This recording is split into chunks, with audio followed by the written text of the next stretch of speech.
अस्सलाम वालेकुम फ्रेंड्स, मैं हूं डॉक्टर शहनाज और आज हम नई सीरीज़ शुरू करने वाले हैं जो रिसर्च के हवाले से है।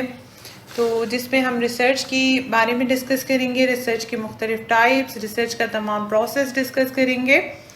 और सबसे पहले हम रिसर्च के कॉन्सेप्ट्स बात करेंगे, उसके बाद रिसर्च की थीसिस राइटिंग, रिपोर्ट राइटिंग किस तरह होती है, उसके क्या स्टेप्स होते हैं, स्टार्ट कैसे लेना चाहिए और किन चीज़ों को ज़्यादा फोकस करना चाहिए, इन तमाम चीज़ों पे हम आहिस्ता आहिस्ता बात करेंगे।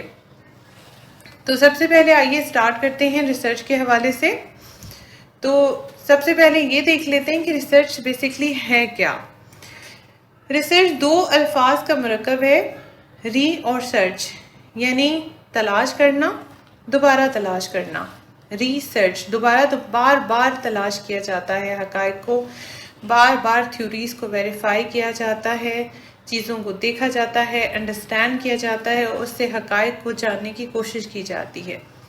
अब सवाल ये बनता है कि अगर एक चीज़ एक बार मालूम हो गई तो हम उस पर बार बार सर्च क्यों करते हैं, तलाश क्यों करते हैं। बार बार रिसर्च करने का मकसद ये होता है कि बहुत सारी ऐसी थ्योरीज हैं जो पहले से बनी हुई हैं, वो टाइम टू टाइम गलत साबित हो जाती हैं।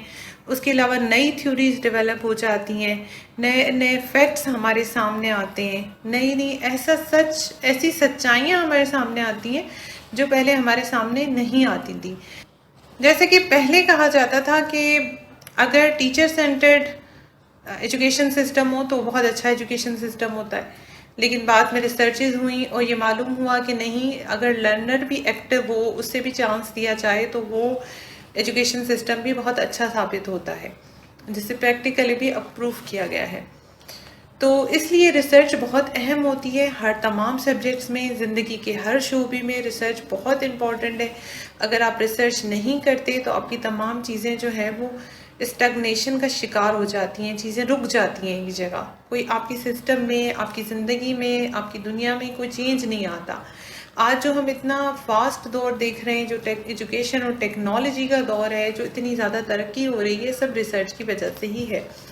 अब हम देख लेते हैं कि रिसर्च बेसिकली है क्या। अगर हम इसको डेफिनेशन में देखें तो मुख्तलिफ स्कॉलर्स कहते हैं कि scientific and systematic search for knowledge is called research. यानी रिसर्च बेसिकली ऐसी तलाश है जो सिस्टमेटिक और साइंटिफिक वे में की जाती है। और ये तलाश किसके बारे में की जाती है? ये तलाश नॉलेज के बारे में की जाती है, इल्म के बारे में की जाती है। और उसके अलावा ये भी कहा जाता है an original contribution to the existing stock of knowledge. जो भी रिसर्चर कोई भी रिसर्च करे, किसी भी प्रॉब्लम को लेके वो रिसर्च कर रहा हो, उसका वो ओरिजिनल कंट्रीब्यूशन होता है। वो नए तरीके से हकायक को जानने की कोशिश करता है, हकायक को तलाश करने की कोशिश करता है, जो हमारे पास ऑलरेडी मौजूद है स्टॉक नॉलेज का, उसमें एक नया कंट्रीब्यूशन होता है। और रिसर्च इस पर भी काम करती है, find out the truth which is hidden. ऐसे ट्रुथ को तलाश, ऐसे सच को तलाश करने की कोशिश की जाती है जो हिडन है, जो छुपा हुआ है और अभी तक हमें मालूम नहीं हो सका। रिसर्च की वजह से नई नई इजादात होती हैं, वो इसीलिए होती हैं कि पहले लोगों को वो चीज़ें मालूम नहीं थी और बाद में स्टडी करने से, रिसर्च करने से मालूम हुई। अमेरिकन सोशियोलॉजिस्ट आर रॉबर्ट बॉबे ने रिसर्च की तारीफ इस तरह बयान की है। वो कहते हैं कि research is a systematic inquiry to describe, explain, predict, control the observed phenomena. यानी वो कहते हैं कि रिसर्च एक ऐसी सिस्टमैटिक इंक्वायरी है, इन्वेस्टिगेशन है, जिसके ज़रिए हम डिस्क्राइब करते हैं, चीज़ों को बयान करते हैं, एक्सप्लेन करते हैं, प्रिडिक्ट करते हैं, यानी कोई पेशेंट गोई भी करते हैं, जैसे कि हम हाइपोथेसिस में प्रिडिक्शन कर रहे होते हैं ना, कंट्रोल करते हैं। मुख्तलिफ लेबॉर्ट्रीज़ के अंदर जो रिसर्चेस की जाती हैं वो कंट्रोल्ड इन्वायरमेंट में होती हैं, सिर्फ उसी वेरिएबल को देखा जा रहा होता है जिसका वो रिलेशन देखना चाहते हैं। It involves inductive and deductive reasoning. इसके अंदर इन्वॉल्व होती है, इंडक्टिव रीजनिंग भी इन्वॉल्व होती है और डिडक्टिव भी होती है।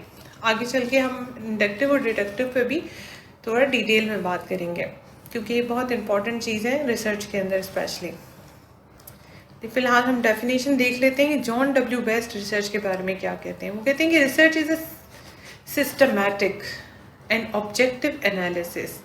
रिसर्च जो है वो सिस्टमैटिक एनालिसिस है, ऑब्जेक्टिव है, इसमें रिसर्चर की अपनी बायसनेस शामिल नहीं होती, जो उससे जैसे हकायक मिलते हैं वो उस तरह उनको बयान कर देता है। And recording of controlled observations that may lead to the development of generalisations, यानी जो कंट्रोल्ड ऑब्जर्वेशंस होती हैं उनके ज़रिए डेवलपमेंट की जाती है, किसकी? जनरलाइजेशंस की। उसके अलावा principles, theories and concept resulting in prediction for seeing possibly ultimate control of events. कुछ प्रेडिक्शन की जाती है कुछ इवेंट्स के बारे में, कुछ चीज़ों के बारे में, किसके ज़रिए की जाती है? वो इसलिए कि हम कॉन्सेप्ट्स को जानने की कोशिश करते हैं, हम थ्योरीज़ के बारे में, कॉन्सेप्ट्स के बारे में एनालाइज करते हैं और जानने की कोशिश करते हैं और नई नई चीज़ें हमें मालूम होती हैं। वॉल्टिस एंड बॉसल ने रिसर्च की डेफिनेशन दी। वो कहते हैं कि research is a systematic, formal, rigorous and precise process है employed to gain solutions to problems or to discover and interpret new facts and relationships। यानी ये कहते हैं कि रिसर्च एक ऐसी सिस्टमैटिक और फॉर्मल इंक्वायरी है जो प्रिसाइज प्रोसेस होता है, जिसमें एक डिटेल प्रोसेस होता है और किस लिए किया जाता है कि प्रॉब्लम्स के सॉल्यूशंस को जाना जाए और मुख्तलिफ नए फैक्ट्स को न सिर्फ डिस्कवर किया जाए बल्कि उनको इंटरप्रेट भी किया जाए, हम उसके बारे में बयान भी कर सकें, नए रिलेशनशिप्स के बारे में, फैक्ट्स के बारे में। अच्छा, ये तो थी रिसर्च जो स्कॉलर्स ने बताई। अगर हम इन सब को कंक्लूड करके रिसर्च की मीनिंग निकालने की कोशिश करें या रिसर्च की डेफिनेशन बयान करने की कोशिश करें तो बेसिकली रिसर्च क्या है? रिसर्च एक साइंटिफिक और सिस्टमैटिक इंक्वायरी है जिसके ज़रिए न सिर्फ हम हकायक को जानने की कोशिश करते हैं बल्कि हम मुख्तलिफ थ्योरीज भी डेवलप करते हैं और उसके अलावा नए रिलेशनशिप्स और फैक्ट्स को भी जानते हैं और ऐसे सच को जानने की कोशिश करते हैं जो अब तक डिस्कवर नहीं हुआ। रिसर्च की मुख्तलिफ टाइप्स और मुख्तलिफ पर्पसेस हैं, मुख्तलिफ टाइप्स मुख्तलिफ अंदाज में बनाई गई हैं, जिस पर हम डिटेल में किसी और वीडियो में बात करेंगे। अभी हमारे सामने 3 टाइप्स हैं जिनको मैं आपके सामने बयान करने की कोशिश करूंगी, एक्सप्लेन करूंगी। इनको कुछ बुक्स में पर्पसेस लिखा गया है, कुछ बुक्स में इनको टाइप्स का नाम दिया गया है, लेकिन ये स्पेशली सोशल साइंसेस में, बिजनेस रिसर्च में बहुत ज़्यादा इम्पॉर्टेंट है, तो इनको हम पहले समझ लेते हैं, उसके बाद हम रिसर्च की बाकी टाइप से भी डिटेल में बात करेंगे। सबसे पहले है एक्सप्लोरेटरी रिसर्च। जैसे कि नाम से ही जाहिर है कि इसमें एक्सप्लोर किया जाता है, चीज़ों को जानने की कोशिश की जाती है। अच्छा, अब एक्सप्लोरेटरी रिसर्च कब होती है? इसमें एक्सप्लोरेटरी रिसर्च उस वक्त होती है ऐसे फिनोमेना पे, ऐसे प्रॉब्लम पे होती है जिसके बारे में पहले कभी रिसर्च ना हुई हो। ये प्रिलिमिनरी रिसर्च भी होती है, बिल्कुल स्टार्टिंग टाइप की होती है। इसमें आप किसी नए फिनोमेना, नए प्रॉब्लम के बारे में जानने की कोशिश करते हैं। जैसे कि हम फॉर एग्जांपल देख लें, अगर हम ये देखें कि impact of technology on the disabled persons in our country या इन पाकिस्तान के अंदर जो डिसेबल लोग हैं उनके लिए टेक्नोलॉजी ने क्या इम्पैक्ट उन पर डाला है। अगर हम ये देखते हैं, इसके बारे में रिसर्च करते हैं, तो ऑब्वियसली टेक्नोलॉजी खुद नई चीज़ है, एक्सेसिबिलिटी नई चीज़ है, फिर डिसेबल पे हमारे यहाँ रिसर्चेस होती बहुत कम है, तो एक नई रिसर्च होगी। ऑब्वियसली इसके हवाले से कोई रिसर्च हुई भी नहीं होगी, तो हम किस तरह इसको करेंगे? एक्सप्लोर करेंगे।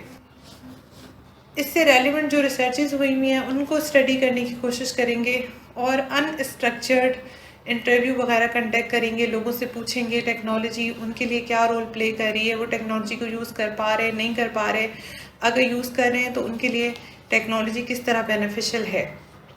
उसके बाद दूसरी टाइप है डिस्क्रिप्टिव रिसर्च, जो कि यहाँ पे तो मैं इन तीनों टाइप्स को बयान कर रही हूँ, लेकिन इसको डिटेल में भी इससे बात करेंगे क्योंकि सोशल साइंसेज और एजुकेशन बहुत इंपॉर्टेंट टाइप है एजुकेशन की। डिस्क्रिप्टिव जो रिसर्च है उसमें बेसिकली बयान किया जाता है, वेरिएबल्स को बयान किया जाता है, वेरिएबल किस तरह वेरी करता है और एक वेरिएबल का दूसरे वेरिएबल से क्या ताल्लुक बनता है। ये रिसर्च क्वालिटेटिव भी होती है, क्वांटिटेटिव भी होती है। इसमें सर्वे भी किए जाते हैं, क्वेश्चनर भी फिल करवाए जाते हैं, इंटरव्यूज़ होते हैं, उसके अलावा ऑब्जर्वेशंस होती हैं और इसमें मालूम करने की कोशिश की जाती है कि अगर जैसे हम ये देखें कि impact of leadership on the job satisfaction of teachers, यानी लीडरशिप का जो इम्पैक्ट है या लीडरशिप के स्टाइल का जो इम्पैक्ट है वो जॉब सेटिस्फेक्शन पे कितना होता है। टीचर्स की जॉब सेटिस्फेक्शन अच्छी होती है अगर डेमोक्रेटिक स्टाइल ऑफ लीडरशिप होता है, या उस वक्त अच्छी होती है जब ऑटोक्रेटिक लीडरशिप स्टाइल होता है प्रिंसिपल का। तो इसको जानने की कोशिश की जाती है अगर रिसर्च में, तो हम डिस्क्राइब करते हैं कि टीचर्स इस तरह हाईली मोटिवेटेड है, इस तरह ज़्यादा सेटिस्फाई हैं या इस स्टाइल में ज़्यादा सेटिस्फाई हैं। उसके बाद नेक्स्ट है जो सबसे हाईली स्ट्रक्चर्ड रिसर्च कही जा सकती है सोशल साइंसेज में और नेचुरल साइंसेज में भी, एक्सप्लेनेटरी रिसर्च। इसे कॉजल रिसर्च भी कहते हैं और ये वेरिएबल्स के कॉज एंड इफेक्ट रिलेशनशिप पे काम करती है। ये हाईली स्ट्रक्चर्ड होती है, इसमें ज़्यादातर एक्सपेरिमेंट्स किए जाते हैं, कोरिलेशन देखा जाता है, कॉज इफेक्ट रिलेशनशिप वेरिएबल्स का देखा जाता है कि एक वेरिएबल का उससे ताल्लुक है तो किस तरह है, एक वेरिएबल कॉज है दूसरा इफेक्ट है तो किस तरह इफेक्टिव है एक चीज़ दूसरे के लिए। जैसे अगर हम एग्जाम्पल के तौर पर देखेंगे, highly motivated teachers impact on the performance of students. अब अगर इस पर कोई एक्सपेरिमेंट कंडक्ट किया जाए और देखा जाए कि कुछ ऐसे स्टूडेंट्स को टीचर्स पढ़ाएं जो ट्रेंड नहीं थे, हाईली मोटिवेटेड नहीं थे, हाईली प्रोफेशनल नहीं थे, और उन स्टूडेंट के रिजल्ट्स को देखा जाए, फिर उन्हीं टीचर्स को ट्रेन किया जाए, प्रोफेशनली उनको ज़्यादा मोटिवेट किया जाए और फिर वो स्टूडेंट्स को पढ़ाएं और फिर स्टूडेंट की परफॉर्मेंस को मेजर किया जाए, तो दोनों का कोरिलेशन देखें तो जब टीचर्स ज़्यादा ट्रेन थे, हाईली प्रोफेशनल थे, तब स्टूडेंट की परफॉर्मेंस अच्छी हुई या पहले अच्छी थी।